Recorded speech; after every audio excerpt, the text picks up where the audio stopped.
और रावलपिंडी के बाद अगर कोयटा की बात करें तो वहाँ भी सूरत हाल मुख्तलिफ नहीं है। गैस नायाब हो गई है, लकड़ी की मांग में इजाफा हो गया है। कीमतें क्या हैं ये जान लेते हैं आबिदा बलोच से। जी आबिदा।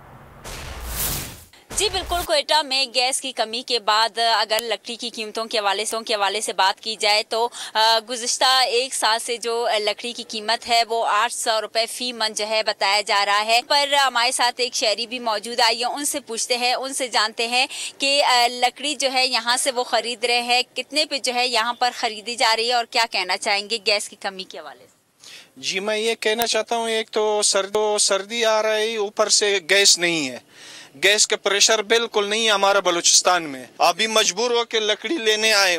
लकड़ी एक मन 800 रुपये, पिछले साल भी 800, 8 साल भी, ये भी पुराना रेट है। अगर बात करें नया माल आ जाए शायद वो 900, 1000 रुपये में पहुंच रहे हैं। तो ये हमारा बलूचिस्तान का हाल है, हमारा हुक्मरानों का।